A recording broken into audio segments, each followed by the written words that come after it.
Hello, everyone. Welcome to another Guardian live stream where we bring experts in to give you advice on raising your children in the 21st century, age of the internet. It can be very intimidating. We have a number of really helpful past broadcasts that we've done. This is our fourth. So you can find those on our Facebook page, Guardian Facebook page, or our YouTube channel. So I highly recommend checking those out. And also follow us on Facebook or YouTube so that you don't miss any of these in the future. As always, this live stream is sponsored by Guardian. It's a parental control app, and we will discuss it in more detail later on. And today we have Robyn Dubrow as our guest. She is a school psychologist. She's had over 20 years of experience in schools. So she has a really interesting viewpoint where she saw the transformation of child behavior in schools as technology was introduced and has been consuming children's lives. So today we're going to be discussing cyberbullying. Now, some people don't really, when they think of cyberbullying, they just think of, it's regular bullying, but with the internet. But cyberbullying is much more sinister than standard bullying. For starters, studies have shown that as many as 59% of children have had experience, been victims of cyberbullying. And I was in school not that long ago, and almost two-thirds of kids definitely were not normally bullied. So the fact that that many are cyberbullied is pretty crazy if you think about it. Another big difference is cyberbullying makes kids more popular. Studies have shown that compared to regular bullying does not increase a child's popularity, but cyberbullying does. A child will be perceived as being more popular if they cyberbully. So they have incentive to cyberbully other children. So you can see how that just can snowball into really bad effects. And another thing to think about is cyberbullying, unlike regular bullying, does not stop when the child gets home. All it requires is the internet, and children are pretty addicted to their phones these days. So the bullies have basically unlimited access to their victims. And it can be really hard to avoid them if you are a victim of cyberbullying. But that's about all I have to say on the subject. So I'm going to pass it over to the expert, Robyn. Robyn, take it away. Thank you, Coley, for having me. I am so excited to be here discussing the effects of cyberbullying on our children and how we can try to prevent it in the first hand.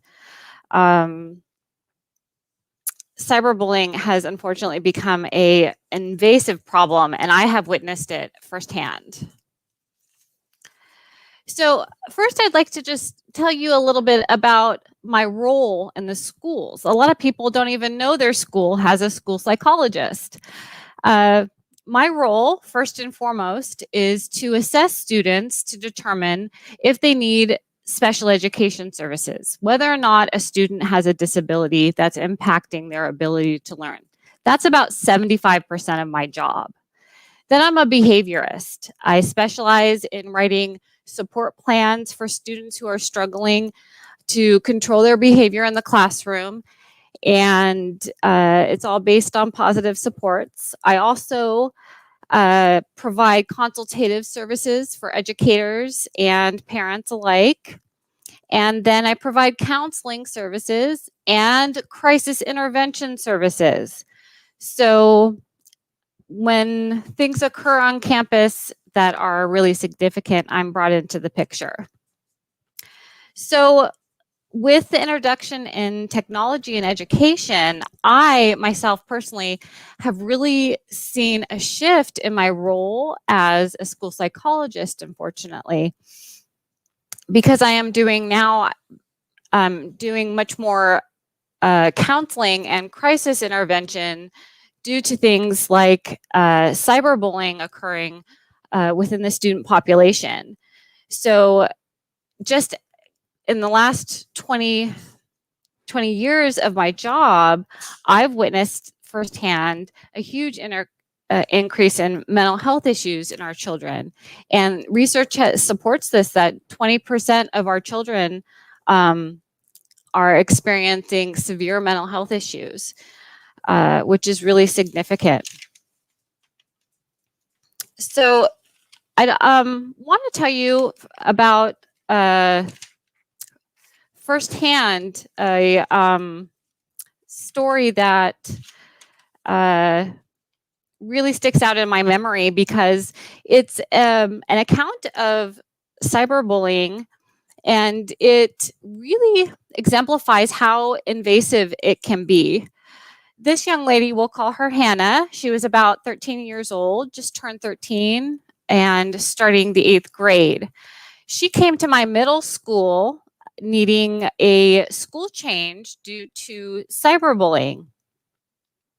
And unfortunately, I was asked to assess her to see if she needed special education services because she had fallen so behind academically. And it was due to significant mental health issues as a result of cyberbullying. So she was a young lady beautiful girl who was interested in becoming a model one day, and she had some professional, tasteful pictures taken of her, and she shared them online with her peers, and maybe her peers thought it was boastful or something along those lines, but she was very proud of them and wanted to share them. Unfortunately, it ended up becoming a huge issue with her being bullied because of her appearance. And she was not heavy by any means, but she developed a awful eating disorder and needed medical intervention for that. And then she had attempted suicide, unfortunately, because this cyberbullying went on for months.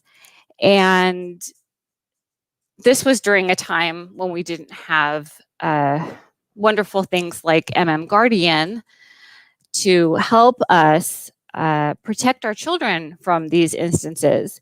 And when she came to me, she was literally unable to attend school. So when I was assessing her, I was testing her outside of the school day. She was doing independent study at home.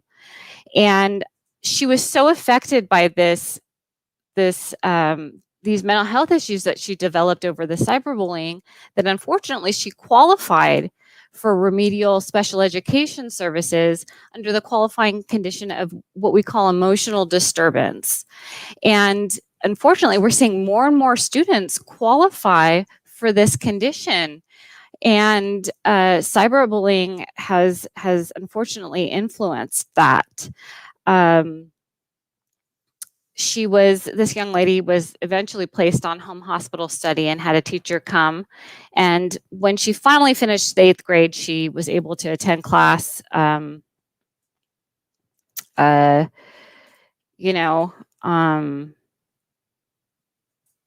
able to attend class maybe for a part of the day. What's nice about Guardian is that it could have been a primary prevention in a situation like this, where the app alerted the parents that Hannah was being bullied, and they could have circumvented a lot of the problems that Hannah developed and a lot of the trauma that she endured. So I love that Guardian's able to provide that. So next, I want to just discuss briefly the types of cyberbullying. Our kids are so tech savvy than some of us adults, more tech savvy than some of us adults, and there are a lot of ways to cyberbully. The first one is flaming, and this is just flat out online fighting, using mean electronic messages that include angry, vulgar language, swearing, profanity. The next is harassment, threats, and stalking.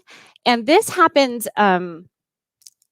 where somebody's repeatedly sending cruel and vicious messages and threatening messages, and it also includes sexual harassment, unfortunately. The next one is denigration, and this is where somebody may send or post gossip or rumors about a person to damage his or her reputation or damage a friendship. Maybe somebody's jealous over somebody being somebody else's friend. The next one is impersonation, and this one really it does surprise me and it doesn't, because our kids are so savvy, but using another person's email account happens, and they send harmful material, or they can just completely impersonate somebody else, and it leads to an embarrassing situation where a student discloses some personal information that can be used against them.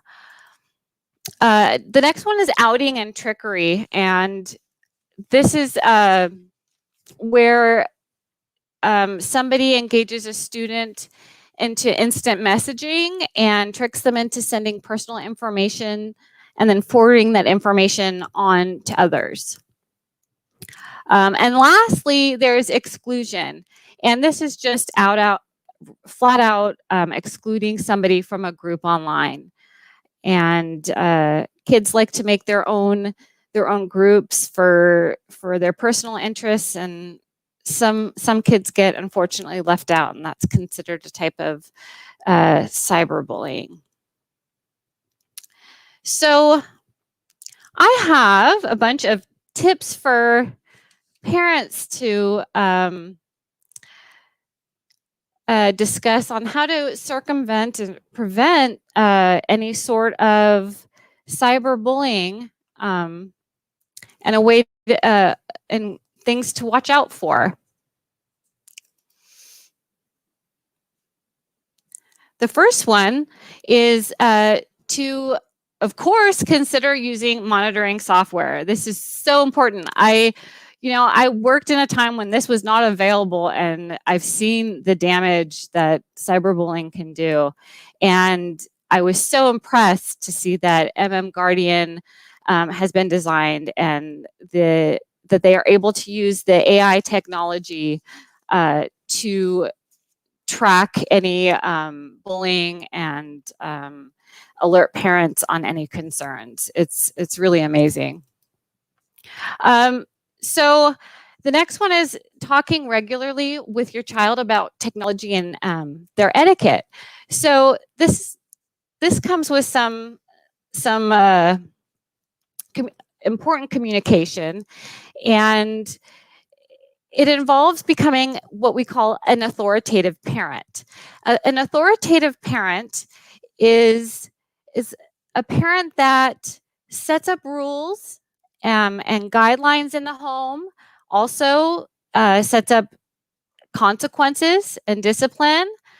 But behind that is a lot of love and a lot of discussion and a lot of talking that goes on about why something happened, why there are consequences for it, what needs to be learned from that particular situation. So that's the best way to parent in these situations, instead of being a dismissive parent where you're just neglectful and let them entertain themselves on social media. Or if you're on the way other end of the spectrum where you're what we call authoritarian, and that's really a militaristic parent, where there might be physical consequences and no discussion and no unconditional love behind the consequences and rules and guidelines you set up in your home. So, and then talking to them about etiquette, expectations, language that's appropriate to use. So, one thing that Guardian will do is let you know if nasty words are being shared, and this should be discussed with your child about how to use appropriate adult language when connecting with your peers online. keeping devices in easily viewable places. So this is a great one. You know, try to keep technology out of the bedrooms. I know it's hard, but it's keeping the computers in a central area in the living room. You know, engaging with your child. What are you looking at? Who you talking to? Keeping things in a positive light, not like you're spying on them or anything.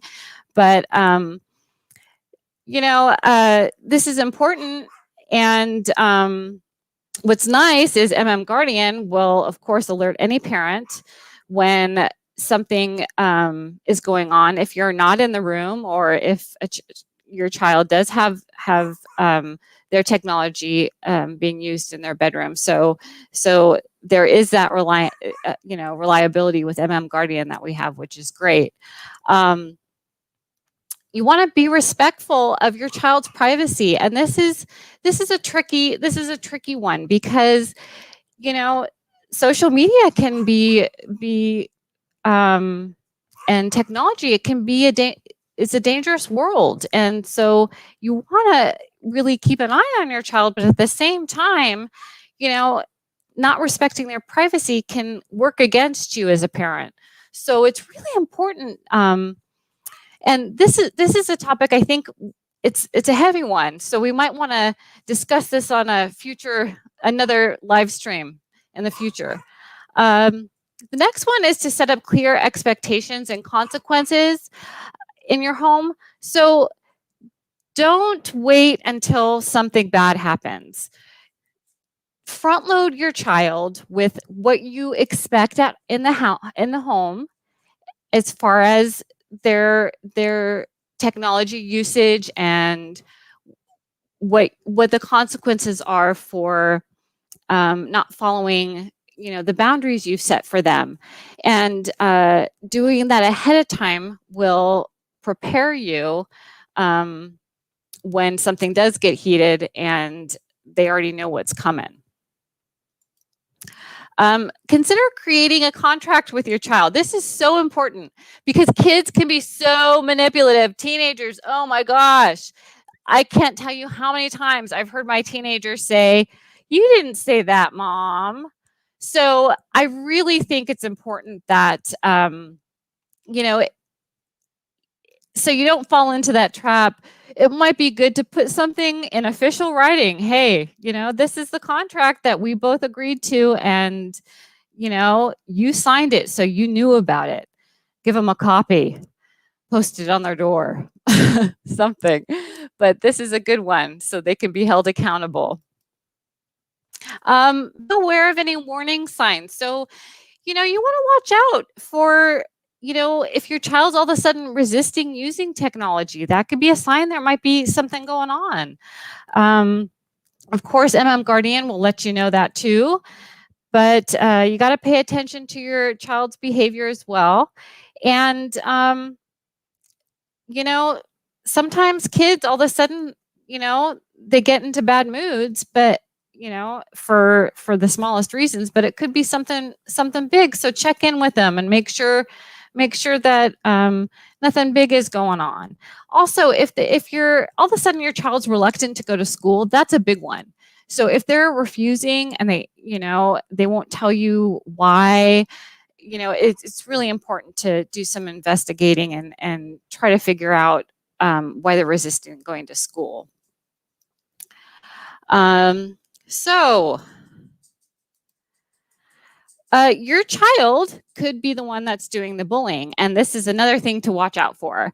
Yes, cyberbullying does tend to make kids more popular if they're seen as the big man on campus, if they're if people know that they're bullying other people online. And a lot of bullies, they think they're doing the right thing. They think, it's kind of like a vigilante attitude, where they're like, yeah, well, I'm putting that person in their place and I'm standing up for so-and-so. And, so there's a lot of excuses being used. And so you want to watch for that too. Another thing is to document any bullying. So, make sure that you save anything that that you've collected so that you have proof if for some reason, something needs to be formally addressed. And if it does need to be formally addressed, the next thing to do is to contact your child's school. And there's so many school personnel that can get involved. There's so many social supports. There's, the school counselor, a teacher, the teachers available, myself, school psychologists, resource officers, if your child has them accessible on campus. A lot of times they're available, the vice principal. So getting everybody involved, calling in the village to help support your child is very important. Reporting bullying to the website, ISP, or phone company is also really important. It's a way for the company to address it, take it down, and also so they can track what exactly is going on their websites and address it. Contact police if threats were made. This is a big one. If there's physical threats against your child, that's inciting violence, and so contacting the local police department and showing them the physical threat and who made it is important for your child's safety. So, and also, finally, I want to say that not only contacting the police, is important, but if there is ongoing cyberbullying, don't be afraid to contact some mental health professionals. Or if the school says, it might be helpful if this child can access some therapy, that's super beneficial in a child processing what happened and being able to come back to that place of safety and their use of technology. So the next thing I want to discuss is tips for students, and this is a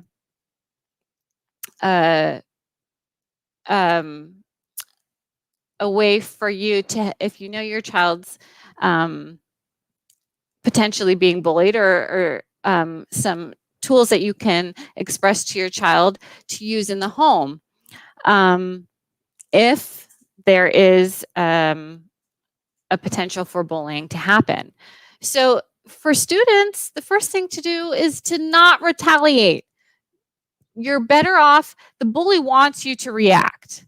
That is the bully's goal. They want to get a reaction out of you. And so the first thing to do is just to not do anything. Don't reward them with your retaliating words that you're upset about it. So the next thing is to ignore it, like we're talking about, or you can calmly tell them to stop in a very short, short and sweet. That's not a nice thing to say, or, I don't like what you said. That's not very kind. Something short and sweet, but telling them to kindly knock it off. And then, oh my goodness, kids, reach out to your adults. Our students need to know that they have adults to help them prepare, for real life, and that we're there as their guides, and that we're there to help them problem solve and work out any social problems that they might be having with their peers. And a lot of times kids feel a huge amount of shame when they're bullied. And so it's very hard for them to reach out. And we need to let our kids know that there is no shame in this, that they're just a victim. They're just a person that was picked out, to be bullied, that it has nothing to do with them and who they are. So hopefully some of these tips will help out our children. Another one is Hang on, I lost my banners. Where'd they go? Oh, there it is. Okay. Oh, make a hard copy. Thank you. Make a hard copy. Very important. Kids, don't delete the message. Show an adult. Make a hard copy and save it so you have proof. The next one is to write down how you're feeling. Maybe write a letter to the bully, but don't send it. You don't send it. It's just a way to get your feelings on paper and say what you want to say and then put it away. It's I got to tell you, it's very empowering. It's a great way to journal your feelings, is put it in a letter you're not going to give them. Again, don't delete any messages until an adult has seen them. It's very important to share any concerning messages you've received, especially because, a lot of learning can happen in situations where, the bully can be talked to and then learn from that situation that it's not acceptable the way they spoke to you, and grow from that as well. And for kids, oh my gosh, this is a huge one. Adults too. We all do this, but we need to make sure that we don't say anything online that we wouldn't say in person to somebody face to face. I don't know why that people use their social grace and etiquette. We've got to teach our children how to use that and be good examples of that as well. So the final one is to not disclose any personal information online. So teaching our children, what's safe to talk about and what's not safe to talk about, what boundaries you put on in social media communication is really important, because I think I've even, shared too much on my Facebook page and went, whoa, wait a second, I'm going to take that down because my emotions got away with me and I said something, that was just too much. So it's really important that kids are careful about sharing too much online, because that can make them a target for bullying. So hopefully all of these tips are helpful. I want to say that I'm so proud to be representing Guardian, because I feel like it is such an amazing tool that parents can use in accordance with all of the tips that I've discussed. And I really enjoyed and am proud to talk about this with everybody. Thanks, Robyn. That was an amazing presentation. Thanks, Coley. Thanks for having me. Of course. And Robyn is definitely going to be back in the future to talk about all sorts of really interesting things that are going to be very helpful. In the future, we'll be talking about suicide, different ways of parenting, discussing, using these apps with your children, because a lot of parents, they almost want the app to be a way they can spy on their children without their child knowing. But we've purposely made it so that the child will know that the app is on their phone. And we think it's important for parents to have conversations with their children about this and just have very open communication, talk to them about how the app helps with building positive habits and helps protect them. And we also designed it so that, the older your child gets and the more trust they've earned, the more hands-off you can be, while still getting peace of mind that the app is looking out for your child. If anyone has questions, you can leave them in the comments and we will answer them.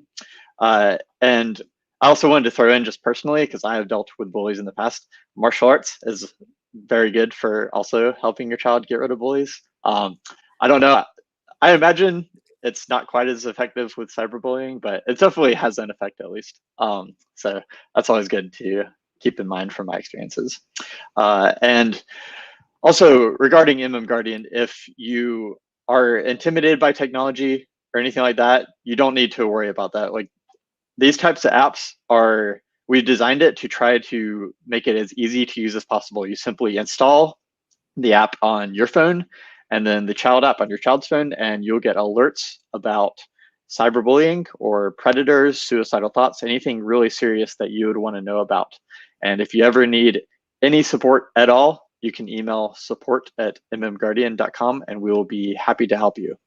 And as Robyn said before, it's important to use these apps, but it's also important to supplement it with parenting advice like Robyn has been giving us, because the app is only one layer of security. It's like if someone's riding a bike, a child's riding a bike, you want to put training wheels on the bike, and so that they can learn how to use it. Same thing for when you give them a new phone, and you also want to give them a helmet and maybe some elbow pads just to be extra safe. So the more layers of security you have, the better. And a lot of parents never used car seats when they were invented for, I think, in like the 30s, and it didn't become a law for them to be used until the 80s. When people started realizing, oh, the data shows that the more people who use these, the safer children are, the less children die. And so I don't know exactly how things are going to play out in the future, but the more parents that use these apps, it doesn't only keep your child safe, it also keeps other children safe who are communicating with your child. We've had a number of parents who have emailed us saying, the app, a child was expressing suicidal thoughts to my child, and I was able to contact their parents, and that child was able to get the help that they needed. So, all these things are really important to keep in mind as, children get, smartphones are designed to be addictive. Like, children cannot help but use them. So it's really up to parents to help impose these guidelines and just really help teach their children positive habits. Absolutely. Guardian is fabulous. Thank you.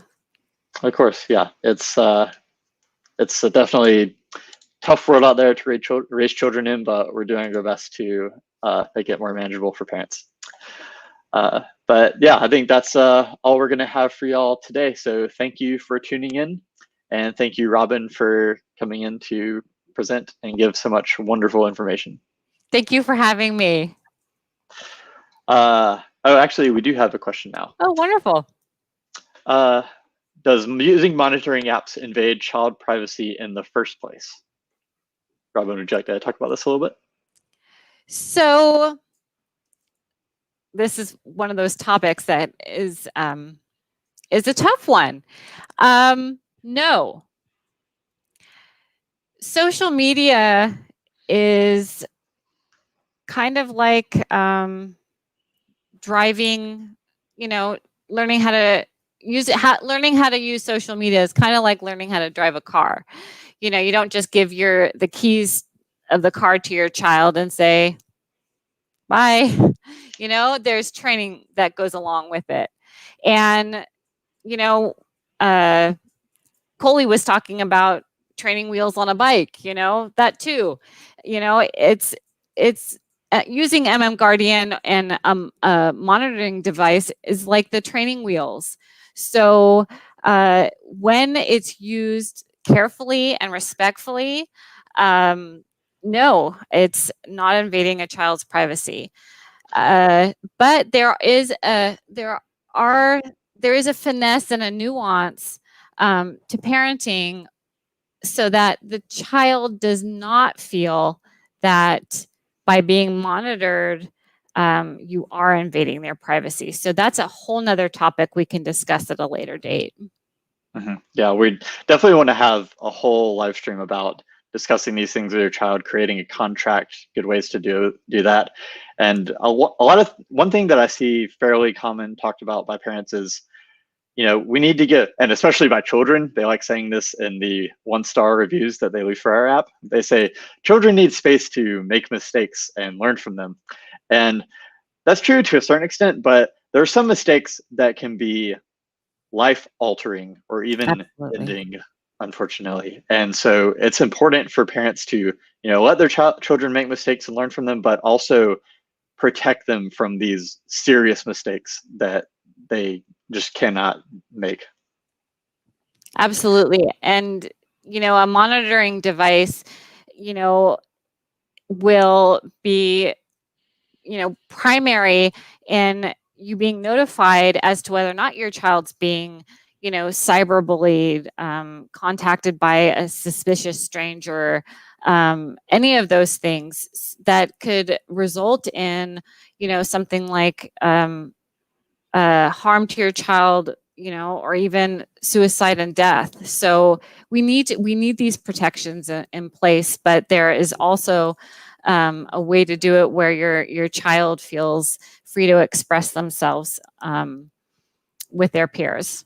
Mm-hmm. Yeah, very well said. Thank you for the question, John. And doesn't look like we have any more questions, so we'll wrap this up. And yeah, once again, thanks, Robyn, for coming. Definitely thanks for having me. Yeah, look forward to doing more of these in the future. And thanks everyone for tuning in. See y'all next time.